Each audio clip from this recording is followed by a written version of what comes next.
Ito yung ating binabantayan ngayon na pangako na sabi ng Panginoon, ang kanyang pagbabalik. The second advent of Christ, ang kanyang pagbabalik. Ngayon sa kanyang pagbabalik, sinong babalikan niya? Walang dungis, walang kapintasan, walang kasalanan. Yun po ang dadalhin sa langit.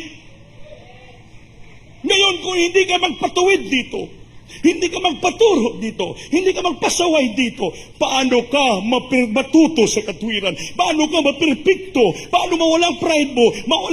Mawalang pagkatawhanon mo? Hindi ka magmana ng pangako ng Diyos. Sa lupa, dito tayo tinitraining ng Diyos. Ang salita ng Diyos ang nagtitraining. That's why we corrected, we rebuke, we corrected. Upang matuto tayo. Kung wala natin i-exhort yung pagbibigay, palagi dito rin, pagbibigay. Iban, masakitan ka na, sobra sa isakto. Mayroon dito na wala kini-question Bakit sa Biblia, tais lang naman yan. Bakit may sobra sa isakto na? Iba, hindi na sumamba dahil sa pagbibigay lang. Pero yung mga sumunod, nakaintindi, sumunod sa salita ng Diyos, sinubukan nila nagbigay. Sobra sa isakto, nagpapatotoo sila. Natotoo ang salita ng Diyos na narinig nila. Nagbigay sa isakto, grabe ang pagpapala. Ibig sabihin, ang salita ng Diyos sa pinapangaral dito, hindi po sinungaling. Hindi hus-pokus, totoong salita ng Diyos. Kaya ang salita ng Diyos, ang kasulatan ay inspired by God. Inspired. Kinasiyahan ng Diyos. Anointed by God. Is profitable para sa pagtuturo, pagsaway, pagsansala, aron matuto ang mga Kristiyano sa tamang katwiran upang mabuhay tayo na perpekto. Di yung dalhin sa langit pagdating ng rapture, mga taong perpekto. Paano ka maperpekto? Ayaw mo magpaturo. Ayaw mo magpabadlong. Ayaw mo magpasaway. Hindi ka maperpekto. Yung kaligtasan natin, hindi po pang lupa. Itong lupa, training ground ito. Para maging fully furnished tayo. Maging perfect tayo and fully furnished into all good works. Sa lahat na mabuting gawa. Hindi masamang gawa. Kaya tanggalin ng pulong salita ng Diyos ang ating masamang mga ginagawa. Para ano? Para tayo ay maging fully, lubos sa tayong baganat na sa lahat na mabuting gawa. Naintindihan niyo ba? Ayaw mo magpatuwid, ayaw mo magparebuke, di manatili, gusto mo takpan na yung mali mo. Paano ka maperpekto? Paano ka lubusan maging ganap? Hindi ka mapuntang langit. So yung paglilingkod mo sa Diyos, pang lupa lang pala. So sa lupa, wala mang kaligtasan. Di pagbalik ng Diyos, maiwan ka dito, tatakan ka ng 666, patayin ka ng mga sundalo, igaruti yung liig mo, matortured ka dito, kung dito ka lang pang lupa ka lang, ay hindi ka na rapture, gano'n naman. Ayaw mo magpatuwid. Ayaw mo magpakurik. Ayaw mo magpa-review. Hindi ka natutos sa tuwiran. Hindi ka na bago. Hindi ka na perfecto. Kaya naiwan ka sa rapture. Sinong sisihin mo ngayon? Sinong sisihin mo kung maiwan ka sa rapture? Ha? Sagot. Sinong sisihin nyo? Ako? Kaya ako, tinuturo ko lahat sa habag at awa ng Diyos. What is written in the Bible, ituturo ko. Whether you like it or not, hook or by crook, tanggapin mo hindi. Pasensya na kayo mga kapatid. Kung anong kasulat sa Biblia, ituturo ko, ulitin ko. Alipin ako ng salita ng Diyos. Sa unat dalangin ng malapastor, di man kami karapat dapat maging manggagawa. Di ba sabi ni Sister Wing kanina, yung kapatiran from Manila, nag-testify? Sabi niya, ayaw niya pa dito sa Diyos Bukusid, yung meron siyang ibang kongregasyon. Nang dumalo siya, napanaginipan niya na dito, mga puti. Dumalo siya, ayaw niya pa niya, pare-pareho lang to.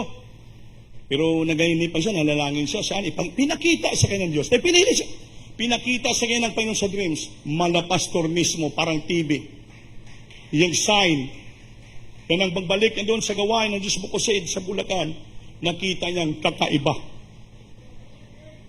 Kakaiba, special people of God, special congregation, special people of God, real person. Kaya dumalo siya dito. Sabi niya, nag-stay ako sa Pasol House.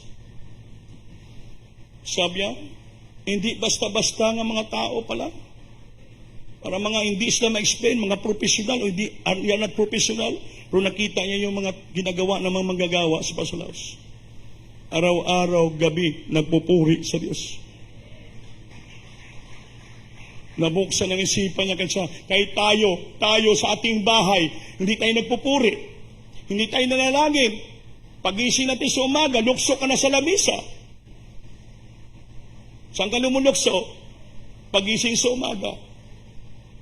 Pero sabi niya, dahil nakita niya sa mga prayer na mga manggagawa, maaga pa, siya po'y back up, pinaprovide ng Diyos at pinagpapala dahil may mga prayer sa unat dalangin ng mga pastor. Tayo ay pinagpapala sa ministeryong ito. Dahil ang ating mga pastor, just only a mere pastor, but he is an apostle, he is an evangelist, he is a prophet, and he is a teacher. The fivefold ministry sa katauhan ng ating mga pastor. Grabe, manalangin. Glory to God. Ilang beses nagpasting ng 40 days. 3 times 40 days. 1 time 96 days. 20 days, 10 days, hindi na mabilang. Prayer. Tapos na yung prayer namin sa gabi hanggang alas 11. Naglumuluhod pa mga pastor. Inuupan rocking chair. Bakit nag-rocking chair mga pastor? Kung maganon siya, makapahinga. Pag ganon niya, maganon siya. Kaya puhi na naman siya. Ginagawa niya. Walang hinto ang kanyang pagpupuri. Yan sabi ni Minister John Esquira, Kuya John, tinanong niya pa, bakit palagi kayo nagpupuri, kayo nagpapahinga? Sabi niya, malapastor. Kasi may mga kapatiran, alas 12, nagtatravel, alas 2, mupunta sa trabaho, alas 4, kailangan ng back-up prayer. Putik sinasya ng Diyos. Saan ka mangita ng ganun kapag nilingkod? If you turn aside, pupunta ka pa sa iba.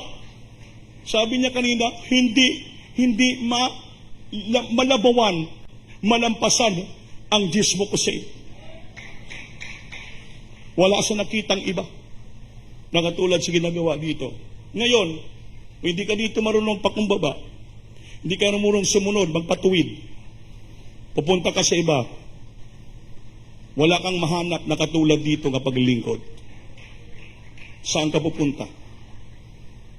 Marami na dito galing sa ibang kongregasyon.